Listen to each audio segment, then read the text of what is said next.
It's clobbering time.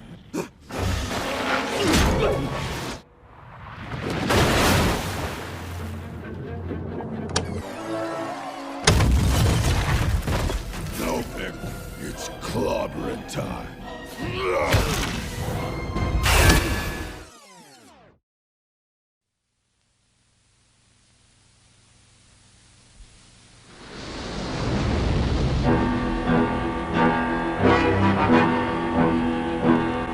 From the pages of the world's greatest comic book adventure, 4 heroes on a daring mission in space, but something went wrong.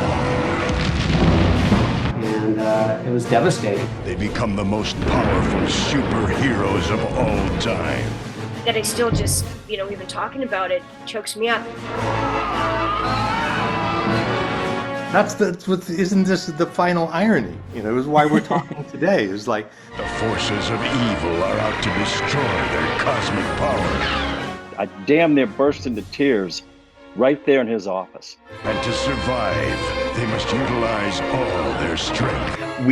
We were doomed before we even began, and we didn't know it.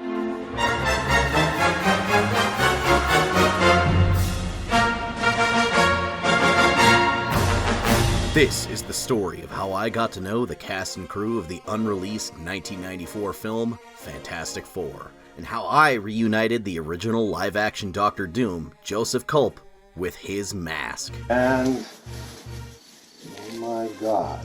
Stick around, hear their story, and maybe you too will know why we all want this movie to finally get an official release.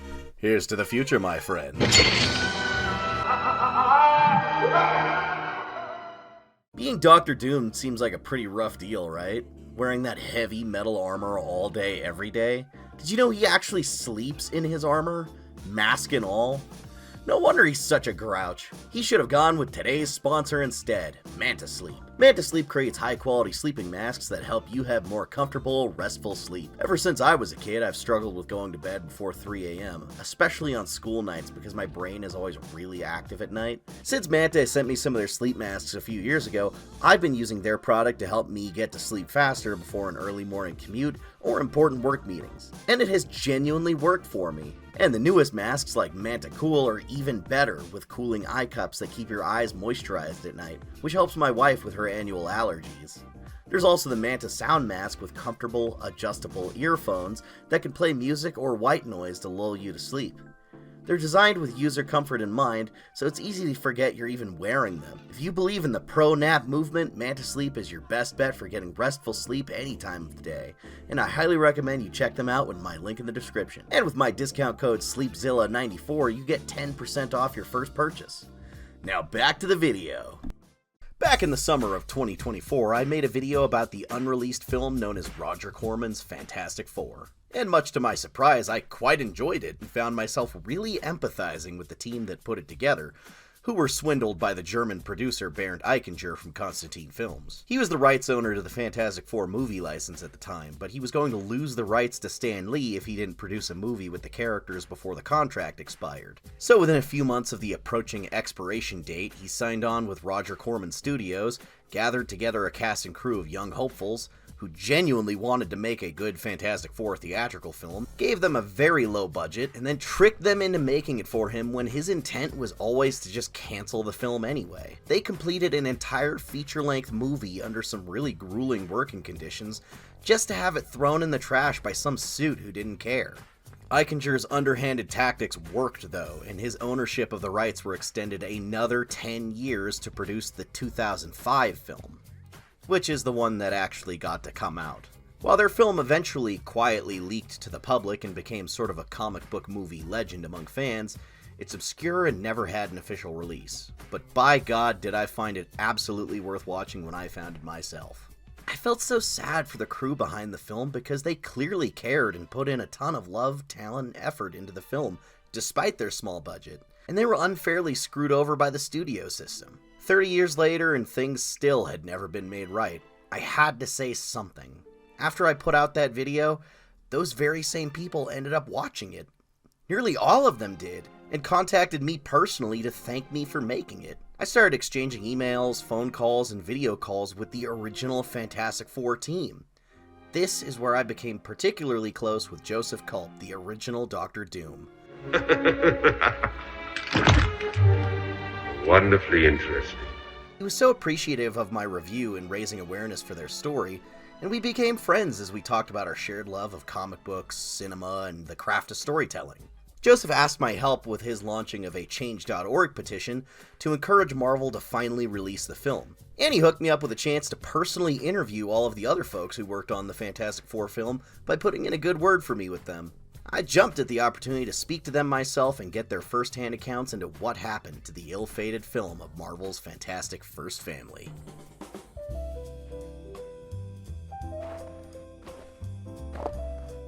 Hey there, I'm Alex Hyde-White.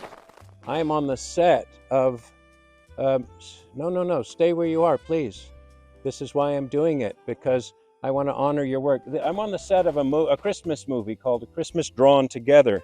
I actually have lines in this film, so please forgive me. I'm sort of reading my script. But you see, you might know me from fun shows like Battlestar Galactica, Indiana Jones, and The Last Crusade, and I was in Jordan Peele's Nope a few years ago, which is a wonderful film. But you see, I know you're really going to know me from Captain America, Death Too Soon. That's pretty, isn't it?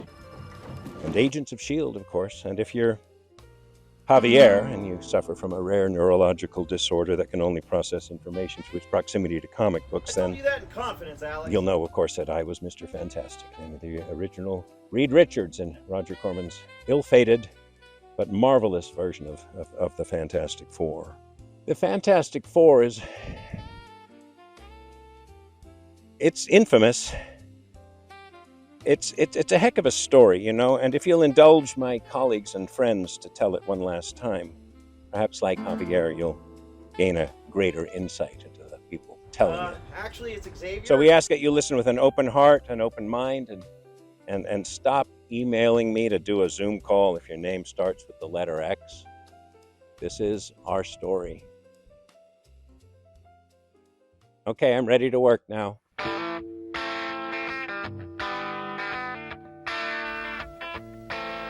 I don't think we've formally met. So I talked to the writer, the editor, the stars, and of course, the director of the film himself to hear it from them and gain greater insight into their story. With the exception of Jay Underwood, who retired from acting and became a pastor, the rest of these folks are all still active in the industry today, and scheduling interviews with them took quite some time. But eventually, I heard from everyone on my list. Without further ado, here are my fantastic friends telling their incredible story. I am Glenn Garland. I was the film editor on Fantastic Four. My name's Michael Bailey Smith. In the Fantastic Four, I played Ben Grimm, but I was also the voice for The Thing. I'm Rebecca Staub. I was the original Sue Storm. My name is Jay Underwood, and I played Johnny Storm, the Human Torch, in Roger Corman's 1994 version of The Fantastic Four. It's clobbering time. It's clobbering time. To set the stage, it's the early 90s, and movement has begun on one of the first Marvel comic movies ever made. Fantastic Four have been Marvel's premier superhero team for nearly 30 years, and hitting the big screen feels long overdue. So Roger Corman Productions reach out to a cast and crew to make the film happen. They cast a wide net and assemble the team behind the camera. So I was just thrilled when I got the call from Roger. I mean, I didn't hesitate for a second. I knew, so what? It was Roger Corman, and I knew there was no money, and I knew the circumstances of working for Roger because I had already, directed 2 movies for him. But it didn't matter. Ole sought me out, and, I knew of Ole's work at the studio and just thought he was extremely talented. And so Roger set up a lunch for him, myself, and the head of Constantine, producer, Bernd Eichinger, and he said, so Craig, Roger, has faith in you, but tell me why you want to do this. I opened up my briefcase and I took out the Fantastic Four action figures, the Mego dolls from my childhood. And I set them up on the table at this very nice restaurant. And I said, this is the reason I'm the right guy. I've been making up stories about these guys throughout my childhood, about good versus evil and things like that, and we go from the dolls to actors in film. My toy box would expand. That's all I really had to say. Anyway, yeah, I had the job. Roger called me a few hours after the lunch and said, yeah, we're good. Get started. Send over the paperwork over the next week, but we need to go now because of the deadline it needs to be in production by. And then they cast the one in tights in front of it. No questions, I trust. Very good. And I did receive a script and an audition to play Dr. Doom. And my mind was reeling. It was like, first, this is Fantastic Four. They're making a movie of the Fantastic Four. Who's making it? Roger Corman? Roger Corman? The thing that was curious is that it was already so close to Christmas. It was when everything else was kind of winding down. So it was like, oh, wow, what is this? And then, of course, it's a superhero thing. I was instantly enthusiastic and excited. My manager said, hey, got an audition for you. You're not filming today. Come back up. And I would come up to Los Angeles and read for it. And so I showed up at this building. I'm still new to Hollywood, right? So my manager is a huge comic guy. He's like, I got you an audition for the Fantastic Four. I'm like, oh, cool. You usually try to dress, comparable to what your character would be wearing. And so in this case, I thought that was the best way to go. As an actor, I was going to have to be in the Fantastic Four little leotard. So I had on, little leggings, little tight leggings and, a skin tight turtleneck. So you kind of showed up in your own sort of makeshift Susan Storm Fantastic Four uniform. Well, what do you think? And I remember when I was walking out of the audition, Ole specifically said, thank you for dressing the part. Great first impression. These people from all over the industry answer the call to make this film, thinking it will be a major step up in their careers. Part of making a comic book film is condensing years of stories and immensely complex characters into a feature length, so they choose to keep it simple and focus on the origin story. Craig Nevius is a young screenwriter with a background in theater who was given a treatment for the film written by Stan Lee as a basis for the script. That he worked, the treatment originally was from Stan Lee, and he, crafted this script, which was an origin script, about, how did they come to be? And it's just very faithful. Lee himself is also on set as a story advisor and even becomes friends with many of the crew during the course of filming. The other good thing that came out of this whole thing is I got to be really good friends with Stan Lee. But because, Stan, he came and visited the set where we were shooting the film. First time he came out to the set downtown where we were shooting outside one of the buildings, he brought a box of donuts. when I was there, Stan Lee was there on set. And you got to talk to him? Yeah. Cool dude, come up and he walked up to me and he said, hey, Michael, I have to tell you, you are the embodiment and the vision of what I created. That's Ben Grimm. And I said, oh, thank you. At the time, he's just the dude, right? I didn't know. I stayed in touch with him and I ended up going over to his office at Marvel. And we'd go to this restaurant right there in Westwood for lunch, sitting there talking to the great Stan Lee, and he's bemoaning the fact that nobody wants to take his comics and turn them into big movies. At that time, superheroes were not like they are now. I just think at that time, Xavier, they just thought that who cares about this Marvel stuff? They just didn't care about it because there was no big studio movies made yet. Even if the executives of the time period didn't have much love for Lee and Kirby's works, the production team behind the Fantastic Four were brimming with it. Well, I went to the Golden Apple. It was a big comic book store on Melrose Avenue in Hollywood. And of course, I used to go in there anyway. I knew exactly where it was and what they had. And the first thing I did was I went in and got the issue number 1, the Fantastic Four, the very first issue, number 1, had reproductions of the original comic. I think it was probably a dozen or so, and I bought every one they had. I gave the copy of that to the heads of every department and anybody else that wanted one. This is the style. Look at this comic book. 1960s. Yeah, it's a little campy, but we have to try to get a feel and not only the comic book, but the mindset of the time that the comic book was released, that it came out. For the daunting task of bringing this origin story to life, a great start was certainly hiring several key workers for the production who already knew and loved the Fantastic Four comics, or at the very least were familiar with them. The Fantastic Four is probably the Marvel comic that I remember most growing up. So I grew up in the 60s and 70s, and when you asked me about a Marvel comic, my mind, I think, would immediately go there, would say, well, Fantastic Four. Yeah, I loved superheroes.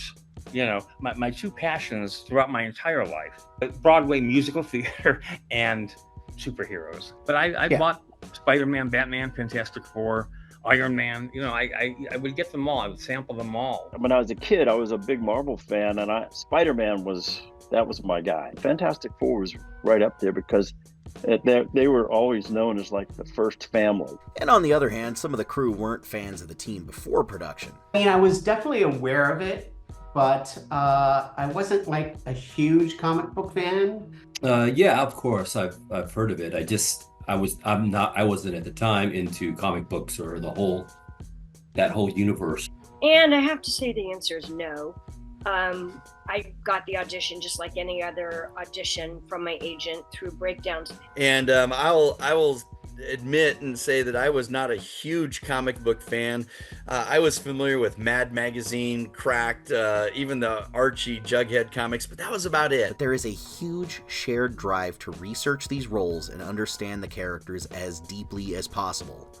It was before really, the internet or Google, so you couldn't look anything up. So I literally did the old-fashioned thing and drove down to Hollywood, got a couple of the comic books. And my very first reaction when, I opened the first couple of issues was like, this is great because I look just like her. I sort of... When Ole told me about the project, I started doing a deep dive and really got into this dysfunctional family that the Fantastic Four is. And I said, boy, that really rings a bell. There's something about this Dr. Doom, but it was foggy in my mind, or it wasn't quite clear that I remembered, Or so I went to the comic book store and I promptly looked up First and other old issues, and I was like, aha, this is who he is. Right. He's like the first Darth Vader. Yeah, I read those and learned the dialogue and then went in and auditioned. Once I got the role, then I got more into it, and of course, and kind of understood where things were going, so yeah. There's an infectious urge to get into the comics and embody it in every way. Totally, we all did. We all hit the comic shops, and we're scrounging up copies and things and reading them. And I think I did even before my audition, so I had some sense. So even the cast that aren't fans very quickly become fans. They all did their homework. They were, like you said earlier, everybody was so dedicated to making this film. I tell you, it was like a dream, and easier for me as a director that I could rely on the actors to really do their own character development.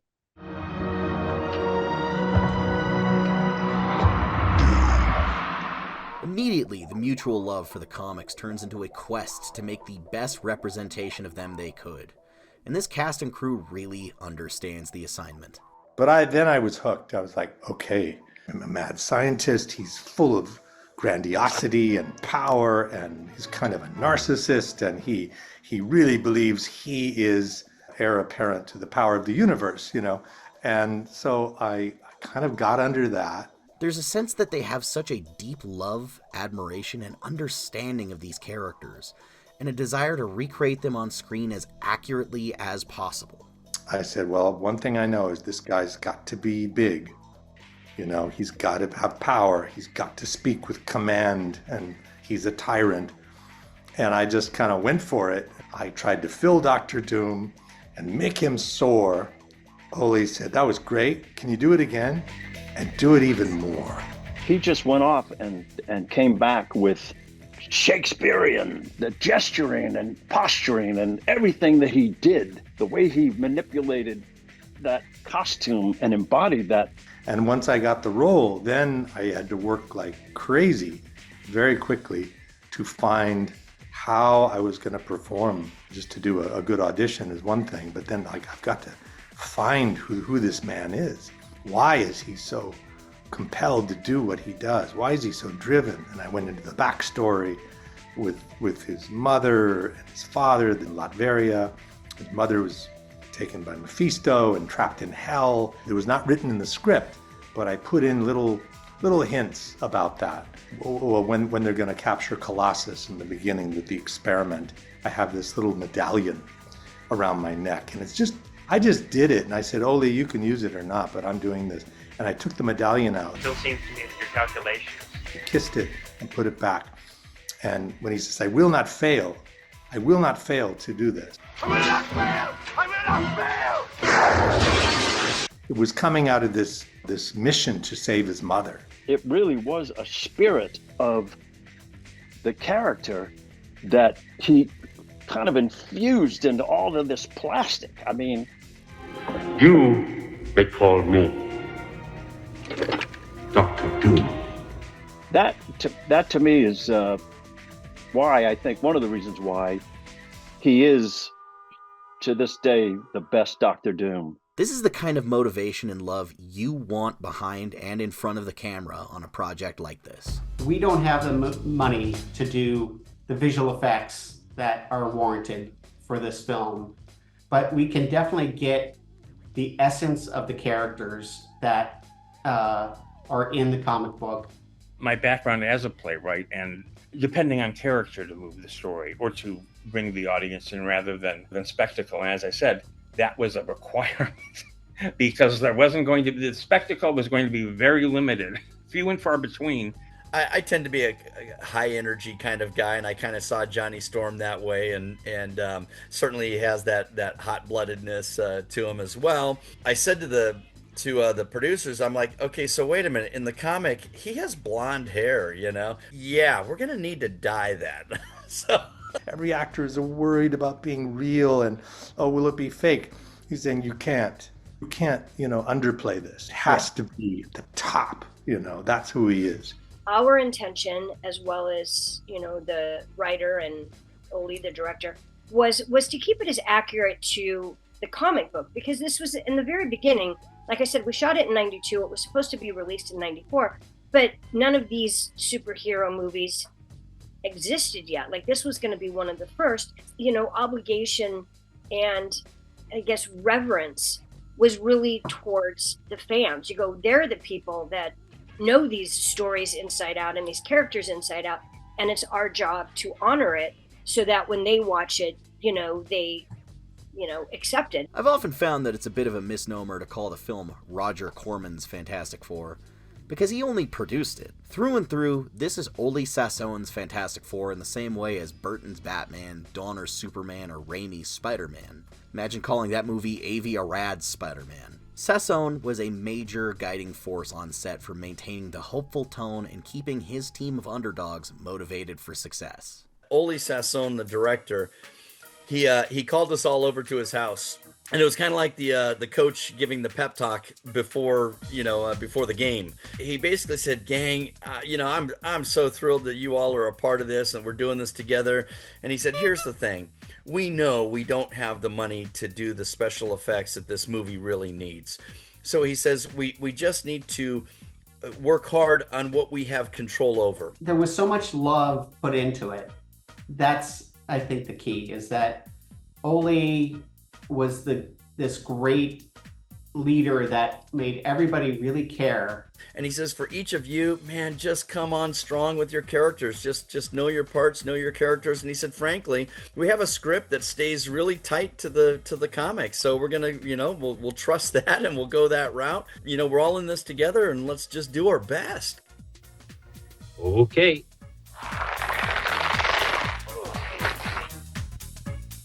However, despite their enthusiasm and desire to bring the characters to life, the realities of a low budget and a breakneck shooting schedule start to set in. The thing is, they always call it the one from 94, but we actually started shooting it in 92. So we shot it in December of 92, and we literally started like right before Christmas. It was right over the Christmas holidays. The crazy thing about that was like at the beginning of December. And so like a couple days later, my manager said, hey, you got the role. And filming starts like on December 28th. It was the first time in my own personal life that I never went home to my parents for Christmas because, you know, it's like, oh, I guess I'm an adult now. I have to stay in LA and work. But we probably started shooting, I'm guessing like December 21st or something like that. Exactly. Not a scratch on us, and the ship is in 100 pieces. We're fine. There are talks of taking inspiration from the biggest comic book film of the last 5 years, but they don't have the means to match that production quality. Not for lack of desire. There was nothing. I mean, there was Batman.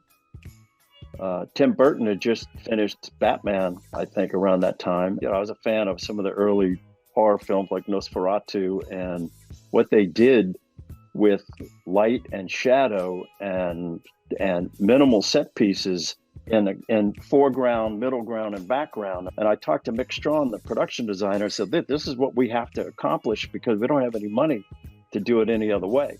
As much as they want to make the big budget Fantastic Four film of their dreams, they have no money, a staggeringly tight deadline, no real studio to work in, and poor conditions. We needed to have it finished filming by, I think, the first of the year, and then we had to have it done by the following year in order for Baron Eichinger to keep the franchise rights. You know, as Glenn Garland, the editor, said, you know, we had a $30 million script and a $1 million budget, you know, but you know, this is a low budget film. It was $1 million movie, which for Corman was probably a big dollar movie. When there was really nothing. I mean, we were shooting in an old lumber yard warehouse with. So we didn't have any rehearsal time. There was no rehearsal time. Alex Hyde-White, of course, is probably him and Joseph Culp were probably the most seasoned. So was Rebecca. I mean, and so was Jay Underwood. I was like the newbie on the set. Even Carl Cefalio, who he was in the suit. I mean, he is Hollywood royalty. The costumes for Doctor Doom and the Thing are admirably accurate and well articulated despite the low funds. My name is Doom. Nice suit. But they're difficult to act in for long periods for Joseph Culp and stuntman Carl Cefalio.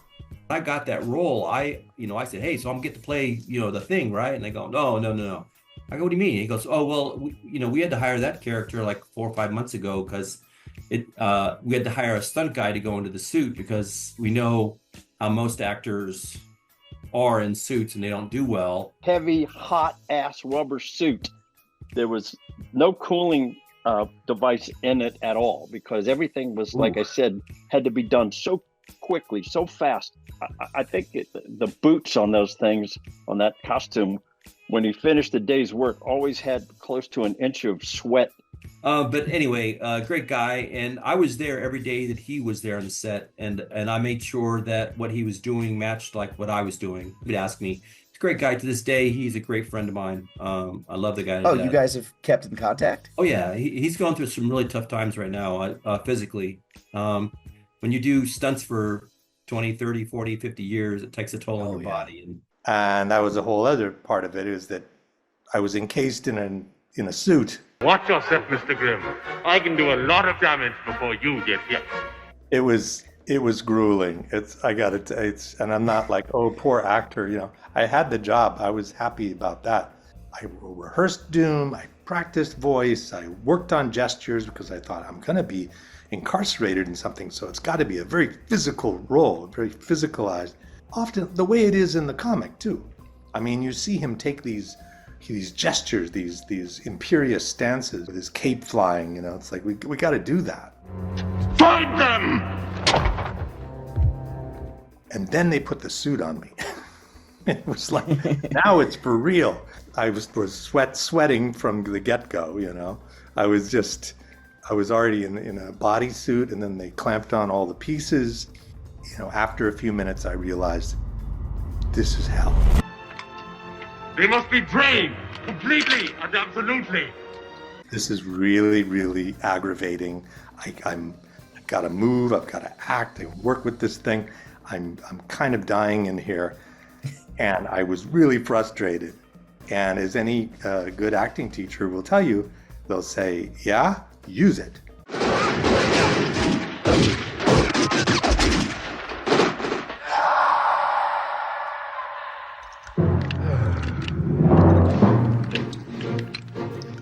Put it into the scene.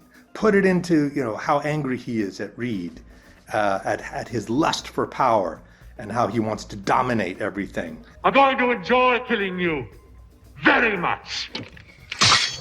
Did I get to keep my original Doom mask after filming it? I have one. The only remnant that Joseph was allowed to keep from his time as Dr. Doom was a single mask prop that had seen its fair share of wear and tear here and there. Yeah, there were several made. You always have to make copies. Because after we stopped shooting, they said, well, we need to keep everything just in case. There's pickups, whatever. So I think the one I used most, I never got. As someone with a huge fascination with comic book costumes and a collector of cool helmets, I felt bad that Joseph didn't get a better showpiece to display from this production. But Everett Burrell and John Volich gave me one of the copies.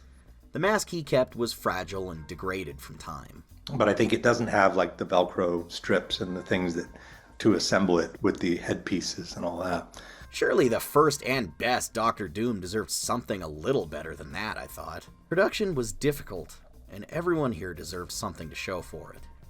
Well, then we better call it a day. We got a lot of work ahead of us. The FF crew don't let their circumstances discourage them and make the best of a bad situation. As much as the odds seem stacked against them, they push forward. The cast are going above and beyond for their roles, and the on-set vibe is still fun and friendly. It was Alex Hyde White who played Reed Richards, a.k.a. Mr. Fantastic. I don't know if he was the one that inspired the others to do it, but I know they all just commiserated and got together, and they were such a team. They really were the Fantastic Four. On set, they were always together. They just kept the vibe and the energy alive between themselves so when they walked on set, they were just so well prepared. And when you work on a Roger Corman film, it is no frills. And so it is like trench warfare movie making, and you have your buddies in the foxhole that you depend on. And that was us, the cast. And we did. And we just grew to just love each other and just looked out for each other. And we loved Ole. We had very little time, very little money, but that's when it became very collaborative. And everybody really cared. As people, not even as actors, as people, the five of us, including Joseph, are so similar to our characters to begin with. Plus, Jay was my neighbor, that he and I literally lived like 4 blocks apart. Carl was also our neighbor, and he lived like down the street from me. We lived on the same street, but he was like 4 blocks in the other direction. We drive to work, together all the time because we were always in scenes together. And so, we would have the whole drive from Burbank, down to Venice, that we would just yik yak in the car. And so he and I got really close, as brother and sister would be, and art imitating life. Again, we knew the odds that we were up against, but we all took it seriously in that respect. We wanted to make this the best movie we could make. Deep personal bonds are forming. Each day they meet head on and as a team. They finish that grueling month-long shoot before the end of January. Things are looking up. I think we figured we'd be back because I think that, from my point of view anyway, was like, if we do this well enough, we'll get another shot. We'll get to do part 2. We knew what we were making was as good as it could have been under the circumstances, but I think this is good enough. I think we'll get a next one. It really was working with all the actors and the director, everybody. It's just really it was fantastic. Wait, say that again? Yet, after principal photography wrapped, there's a sudden shift in the tone as the crew are left hanging during post-production. I can't take it anymore. we kind of felt like something was wrong because we were having trouble getting elements out of post-production to finish the film. Suddenly, the studios cut contact and left them with no further resources, leaving them to wonder about the film's fate. Maybe we should stay here a while longer until we find out what's wrong. I just thought, oh my God, they're not gonna give us any more leeway. Ole and Glenn begin staying after hours at a different job to use the editing bay to finish Fantastic Four on their own.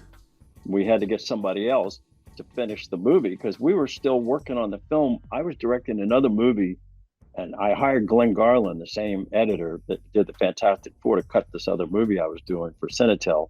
And when everybody left the office at Cinetel, we'd take the movie off that I was doing for them off the flatbed and put the Fantastic Four on it. Glenn would start editing the special effects shots into the Fantastic Four, and then send those back over to the lab at Roger Corman's place.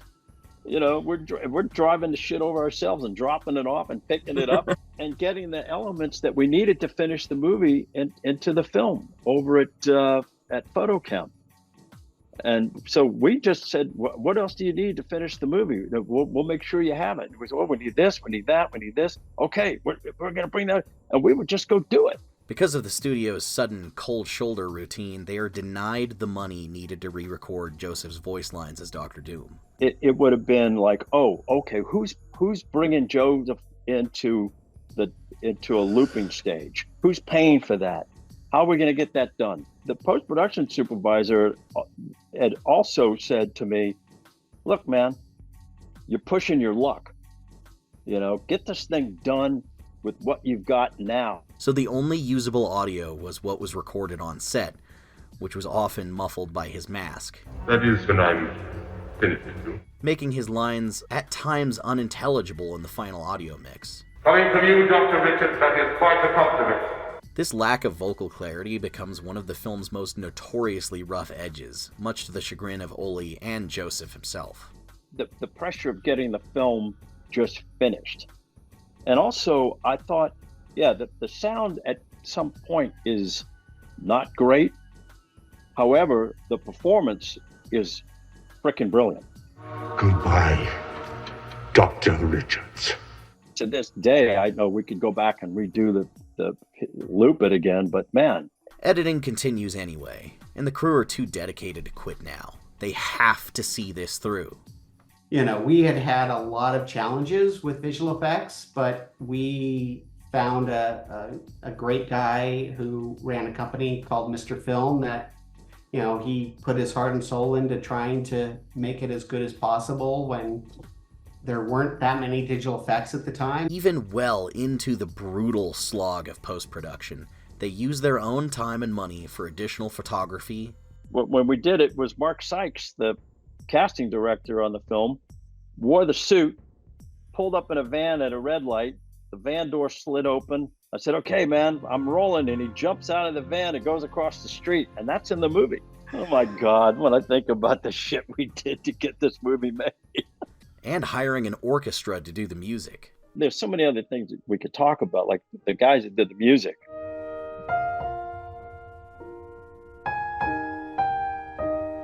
Composers, the Worst brothers, did a fantastic job. Say that again? David and Eric Worst. They spent those guys, like a lot of their own money to get the 40-piece orchestra. Yeah, between $6,000 and $8,000 out of pocket, and they did it all in one day. The whole score they recorded in one day.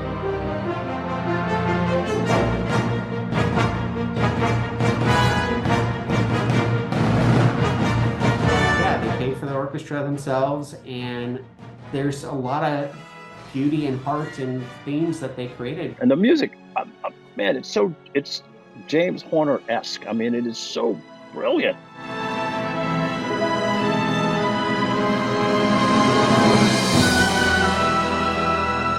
These guys did this, man, and I got to tell you, that music really made the movie.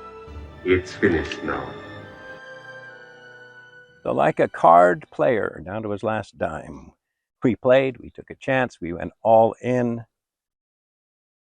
We finished the film and we set off to market, to find our audience. Final Cut is finally here. But making the movie is half the job. Now they have to promote it and release it, even though there is no marketing budget. Before we even finished post-production on the movie, Roger had cut a trailer.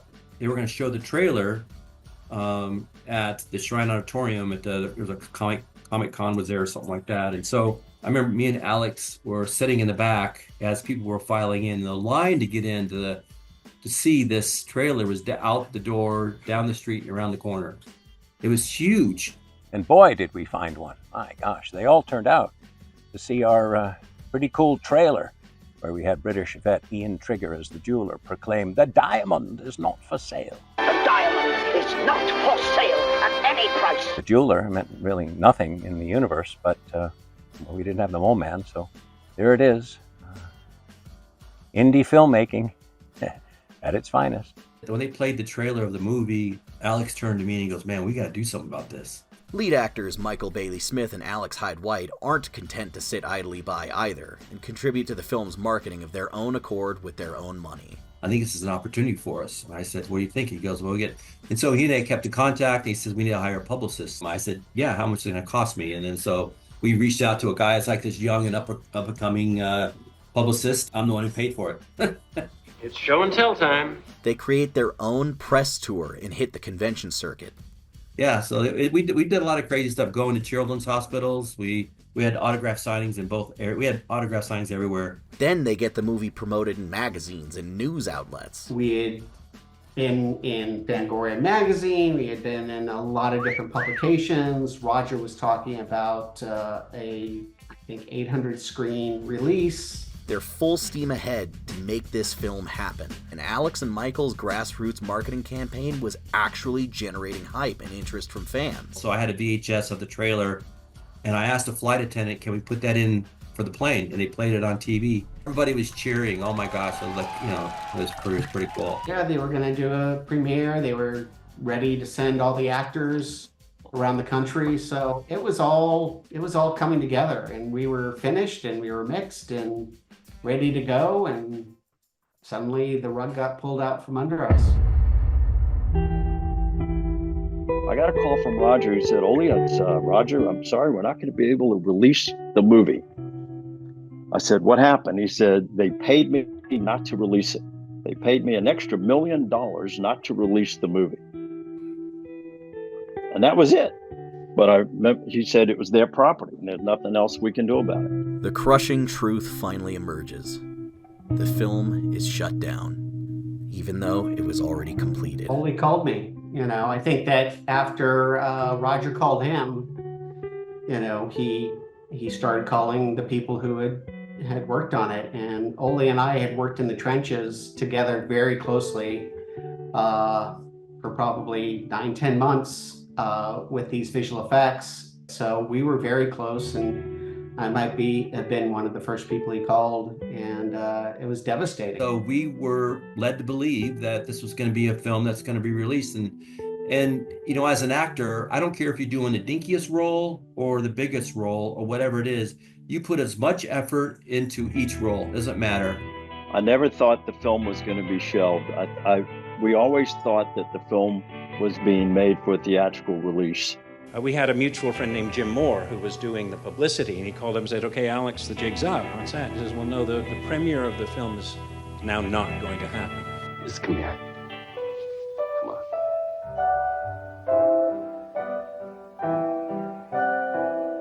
Sorry, Reed.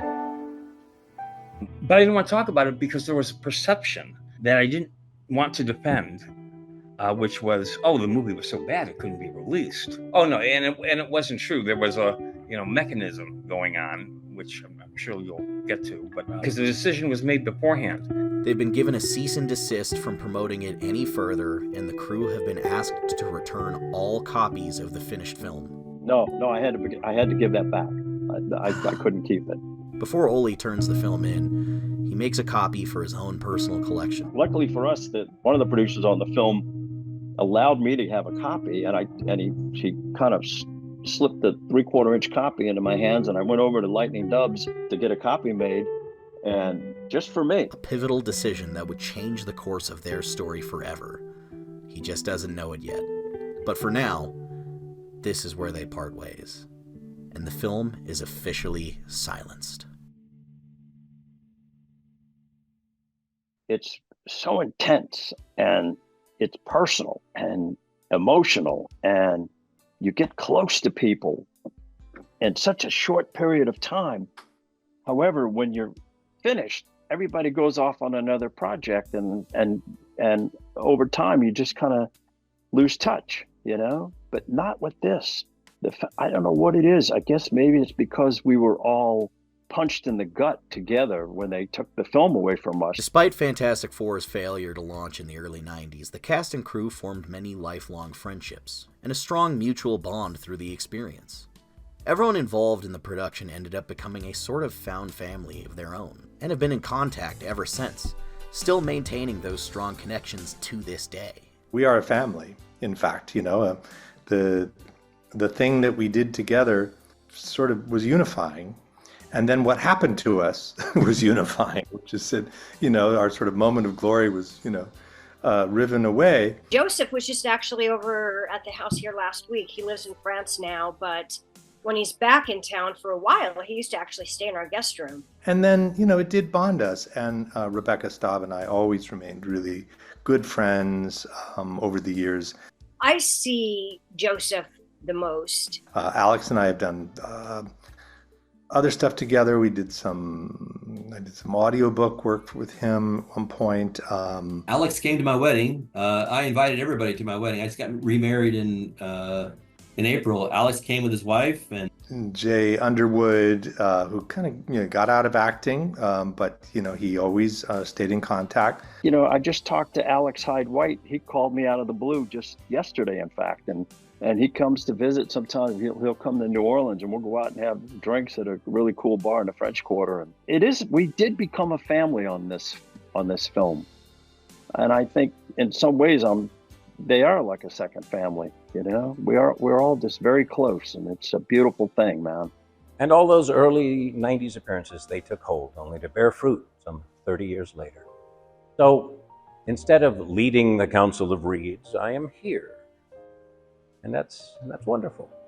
Rebecca, Jay, the wonderful Michael, our dearly missed Carl, our director Ole, and our nemesis, dear Dr. Doom, we would stay in touch and occasionally gather together to celebrate whatever the ultimate nullifier Burnt and Constantine films could not kill. Okay. Xavier, ultimate nullifier, and you want me to say that they let the gas out of the Fantastic Car? Sure. Any more references? Should I sing the Johnny Storm rap from the cartoon? Wow. It's come to this, has it? I'm going to have to give you a call. You know, I was in the MCU 3 times. You know that. Yes, of course it counts. What do you mean? It has Nick Fury and Lady Sif? And season 2, it sets up Age of Ultron. How could it not count? What? Hey, stop. Why are you talking about cannons? That doesn't mean anything. You're making that up. Okay, well, fine. Then once. Is once not cool enough? Well, stop. What? What's an 828? You're just making up numbers now.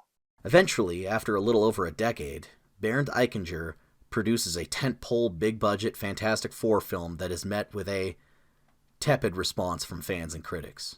Even Eichinger himself realizes far too late he made a mistake. And Bernd Eichinger came out of the screening room at Fox after the first big Fantastic Four studio picture.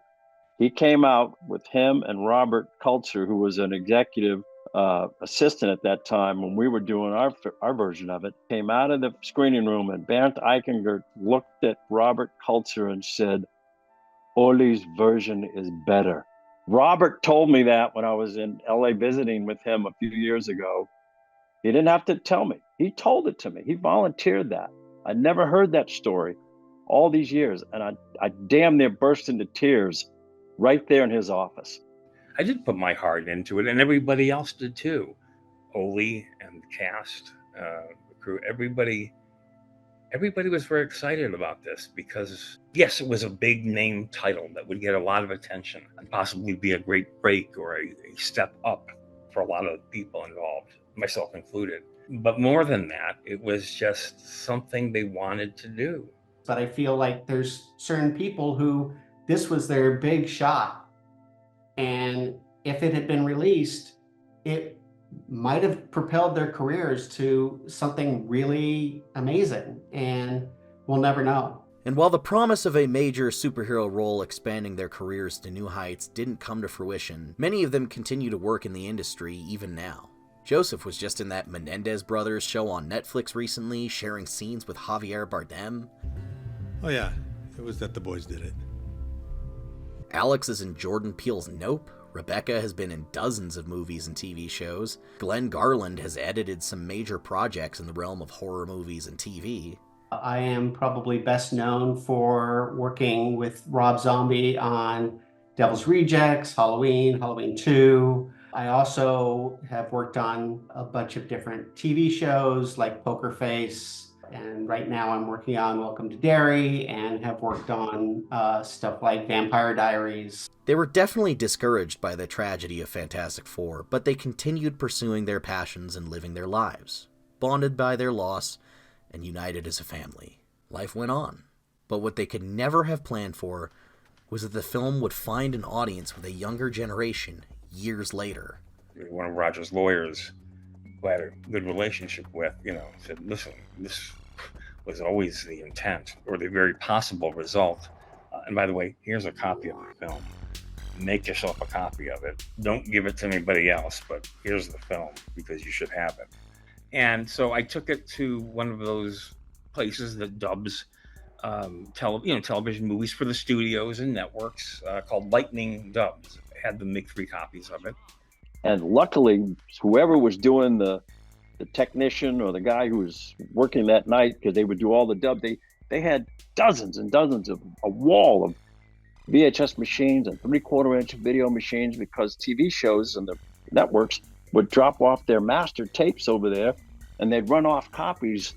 They could do 50 or 100 copies simultaneously. Maybe somebody copied it over at the dub place because they thought it was cool and wanted a copy of it for themselves, or showed their friend or their brother or whatever. And whoever that person was, I don't know who it was, bootlegged it, and that's how it got out. And that's when our casting director, who was a producer on the Doom documentary, interrupted and said, do you know how many people have told me the exact same story? You and Oli were not the only ones. And I'm not going to name who else. Wow. So apparently cast members also were slipped a copy by somebody. I never knew this. So we may never know who actually was responsible for the leak, because it could have been any one of you. It could have been all of you.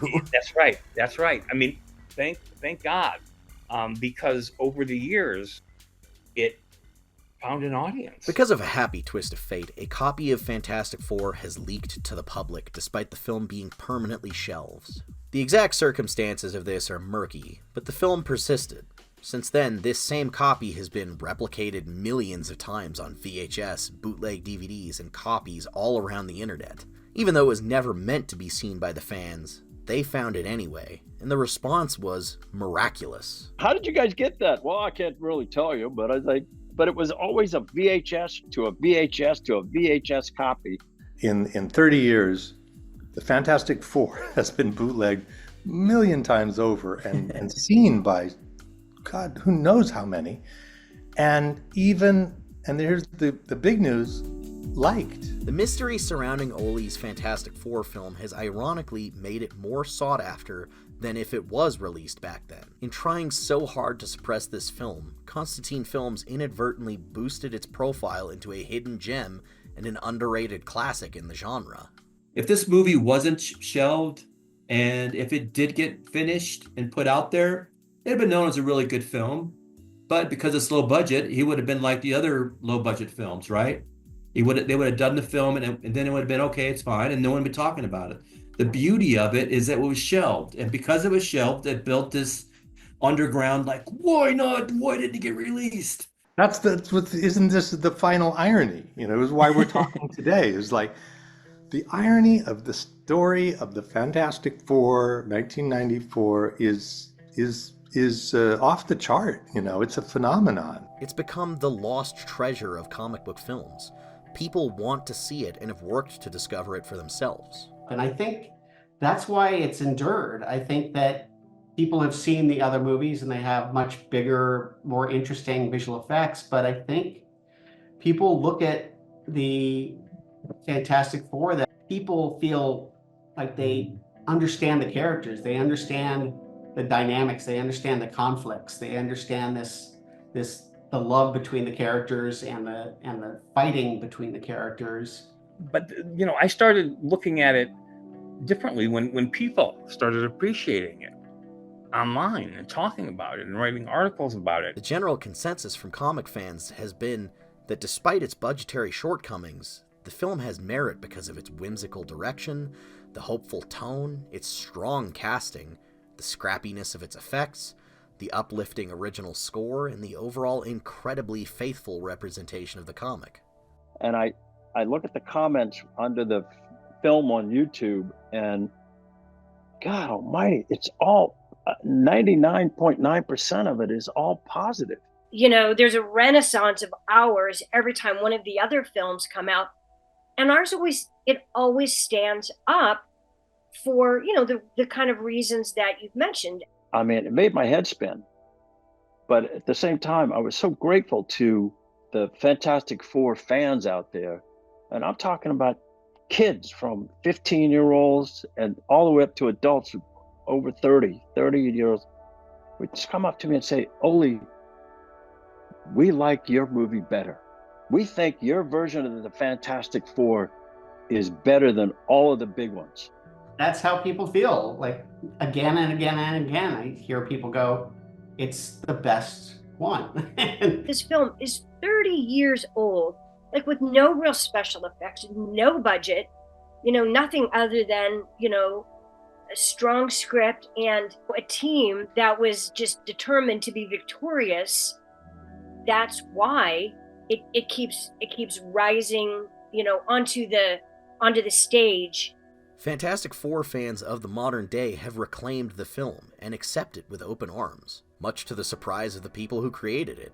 There were moments when the thing started to become clear that we're a bit of a cult phenomenon, is what happened. It's like after about 10 years, it's like many people have seen us and seen the movie despite what happened.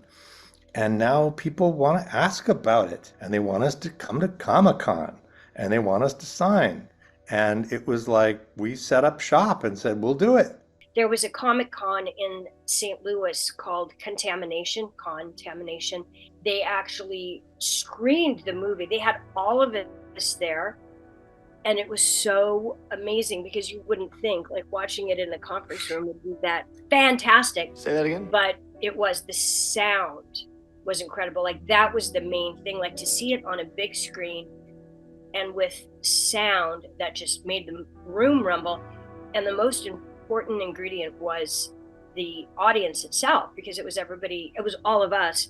Oh my God. It was like, for the first time, we saw the movie as it was really intended to be. Everybody was getting really into it and cheering and clapping.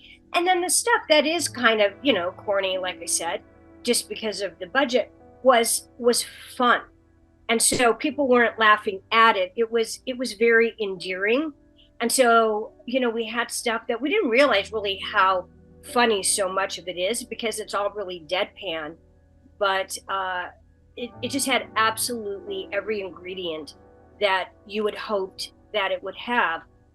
And wow. And that's from looking at it from a VHS to a VHS to a VHS. They didn't even look at a decent print.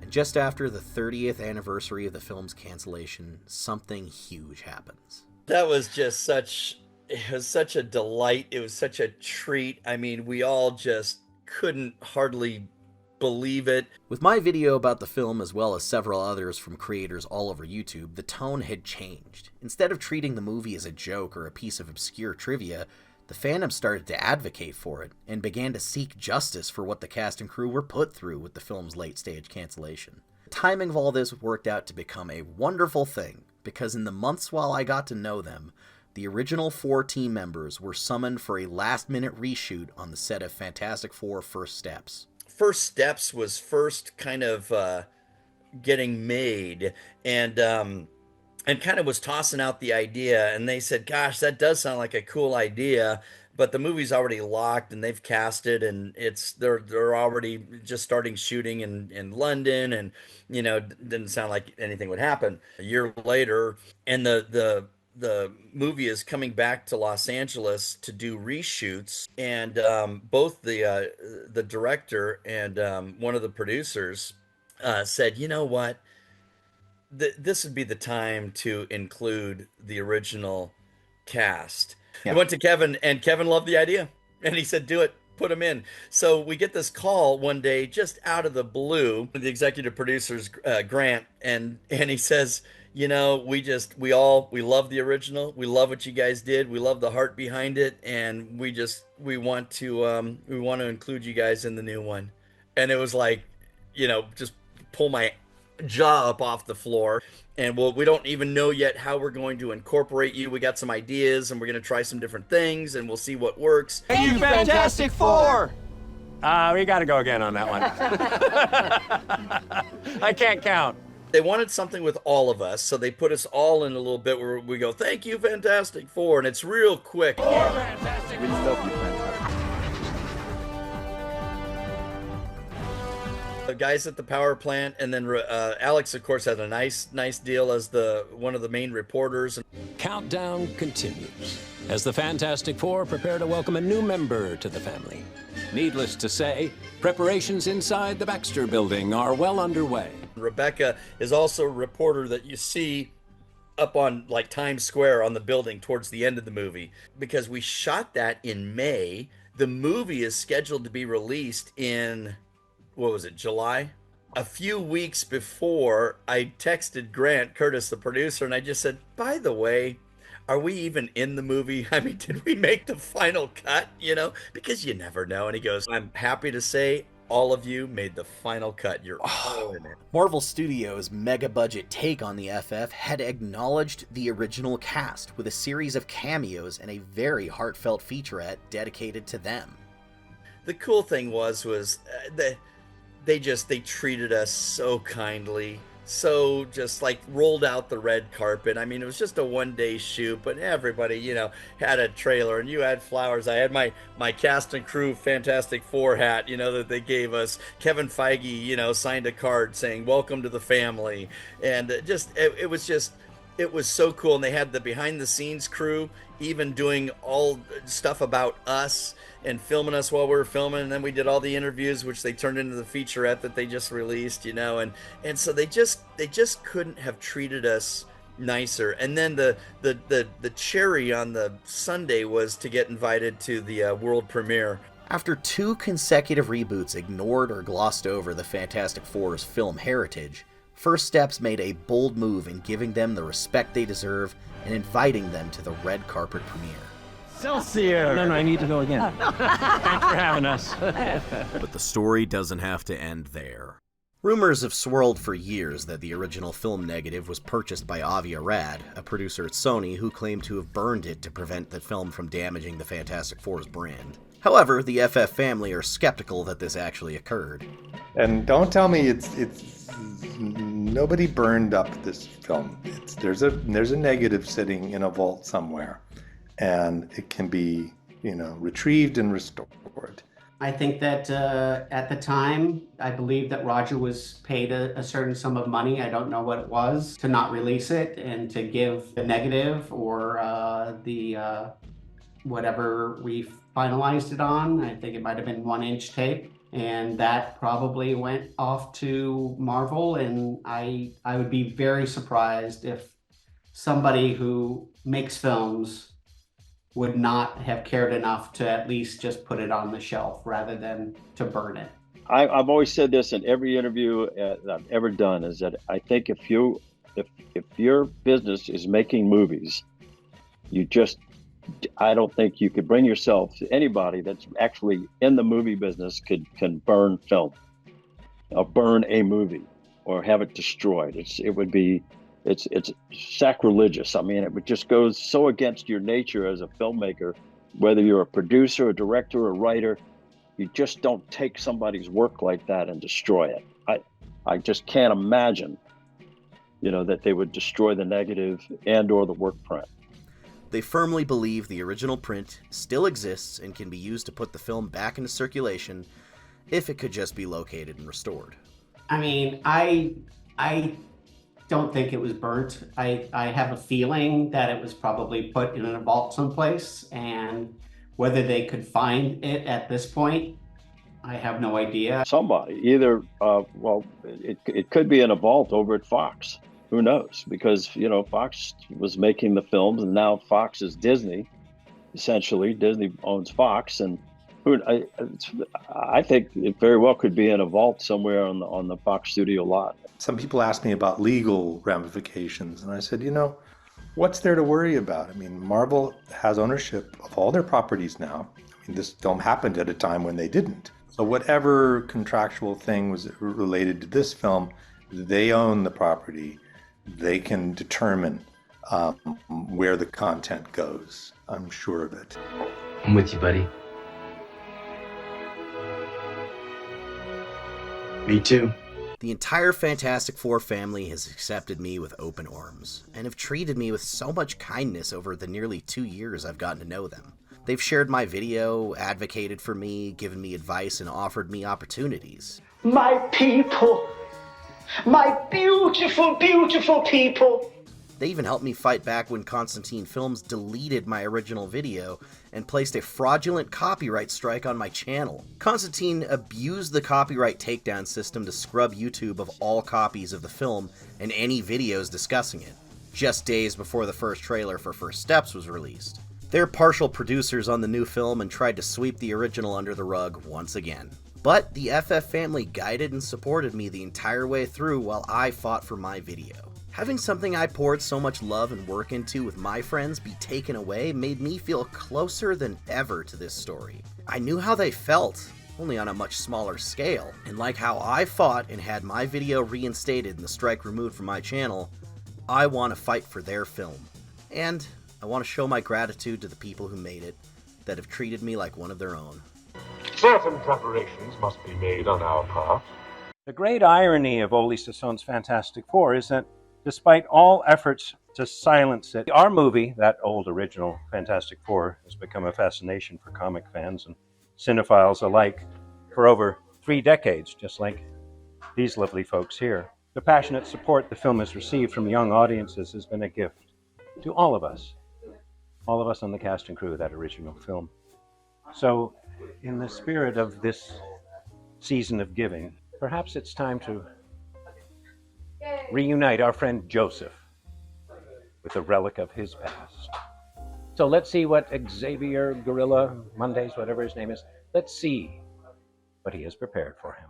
That's really Thank you so much, Joseph. sweet. Oh, thank you, Xavier. I just again want to state my real admiration for you and for your talent and for what you created in the film and what you're continuing to do by saying, hey, let's take it a step further. I looked over the photos of Joseph's last remaining Doom mask and then forwarded them to Peep Cosplay Props. He's a professional costume designer from Italy that specializes in recreating props and costumes from my favorite game, Dead Space. He's also created costumes and modeled for advertising for the horror game Chronos: The New Dawn. This project isn't something he'd normally work on, but I insisted he be the one to do this because I knew he had the skills and the loving attention to detail to build what I was seeking. I needed it to be perfect. I explained the story behind this piece to him and he took the job. And for all of us who love that comic and see that Doom is truly, you can't be over the top. You have to be the top and find the power, a feeling of supreme authority. Not long after, we shipped a gift to my friend Joseph. Let's see what we got here. Oh, well. First, this looks very promising. And, oh my God. That's amazing. My original mask, which was made by John Bullich, the late John Bullich, and Everett Burrell, who did all of the costuming of Dr. Doom and The Thing and various characters for the Fantastic Four '94. Here it is. This is a perfect replica of the mask that I wore as Dr. Doom. It looks beautiful. It's amazing. It's, alas, Victor, I knew thee. And I'll tell you something else. I dare say it's probably a little lighter. And I included a special extra surprise. And this is the only time I'm ever going to do this because this is such a grand gift. But what was also included, an electronic voice amplifier that would ensure his voice is totally audible under the mask. Hello, testing. We have a voice. We have volume. We have clarity of speech for the mask. No longer would he be muffled under the helmet. He's my Dr. Doom now and forever. And we can hear his message loud and clear. It seems our little friend has helped me more than I could have dreamed. Let's ask Marvel to release it.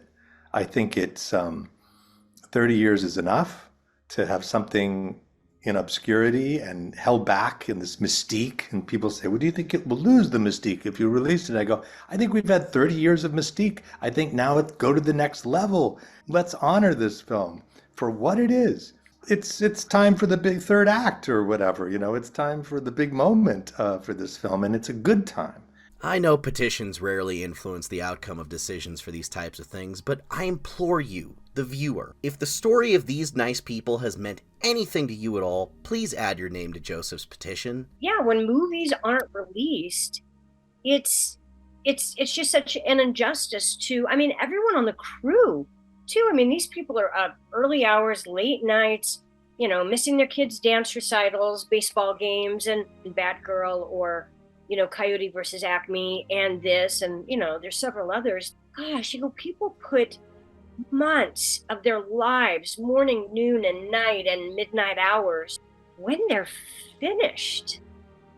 It's like, how can it just sit and deteriorate without any reverence towards just the art of filmmaking? It's always worth something.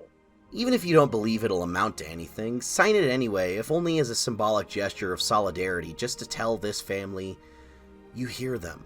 I just want them to see it wasn't all for naught. What they made is important and loved despite its shortcomings. You can say a lot of things about the movie, but I think one of the things that most people key into is it has heart. The fact that so many people say it's the best one or it's their favorite Fantastic Four, just put it out there. I would consider it a part of film history at this point, and I think historic films are worthy of restoration and release. And you don't have to say anything further than Stan Lee wrote the treatment. How much more Marvel can it be? They should take it in as their prodigal child or their forgotten child. What can hurt them? What would be the problem with having them? I think they would make money with it. And it would only serve as a kind of boon, if that's the right word, to Marvel Studios and to the next iteration. It would be like good luck. It's not going to prevent future Fantastic Four franchises from being made. What would it take?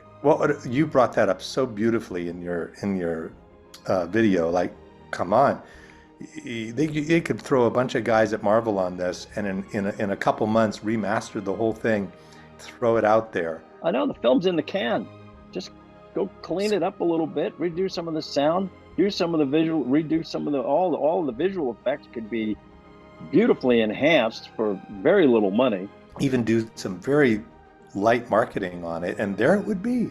I'm telling you, brother, they could do a limited theatrical release, even a little premiere in New York City and LA. I'm telling you, the buzz would be just incredible. And that we see how they broke ground on one of the biggest movements in cinema history. Before the cinematic universe, before the Fox X-Men, before Raimi's Spider-Man, before anyone else, it was them. Like the characters they portrayed, they are Marvel's first family in cinema. Besides, we are the Fantastic Four, right? Right.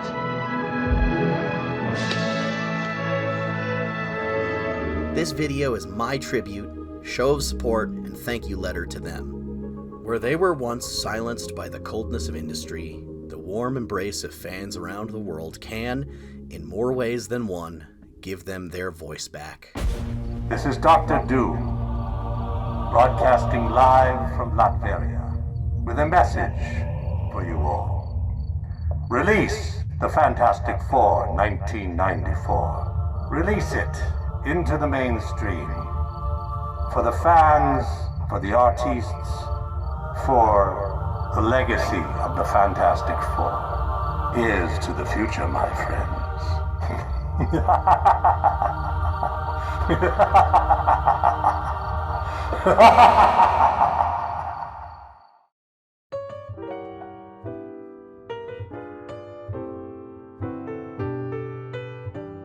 This is a touching, a triumphant moment for my on-screen nemesis. I want to take a moment here and thank all of you who have supported the film through the years. You've followed our careers and kept the flame going. Who knows what the future holds for the Fantastic Four? But we are happy in that we think we have laid a firm foundation. Have a fantastic 2026. John, would you look into this camera and just say, have a fantastic 2026? Have a fantastic 2026. All right, he's a union member, so you can use that one if you like. All right, so this is Alex, OG Reed. I'm out. Wait. What? Say that again? Xavier, you want me to say what again? It's fantastic.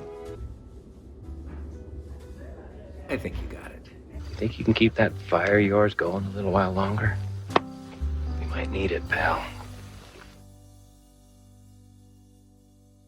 I always get mad at YouTube for not putting my videos in the subscription box because people will comment, "Finally, Xavier uploads again after all these years," not knowing 3 other videos came out within the last month already. So maybe that stupid bell icon thing will help you remember I exist. If you want other ways to support the channel, you can always go hit up that Patreon for early videos and exclusive stuff because it's just $1. I'm not kidding, it's only $1. Isn't that cool? If just 5% of the people subscribed to me donated only $1 a month, I could make videos even faster and keep my house. You can also check out our merch on TeePublic, or just buy some of my random stuff on eBay. I have a pretty substantial collection of old toys that are still in the box in perfect condition, so go take a look in case you find something you like. And lastly, since this is a YouTube video and you probably play Fortnite, drop my creator code XavierGM next time you buy a silly dance or a cool character skin. Really helps me out. See you next time.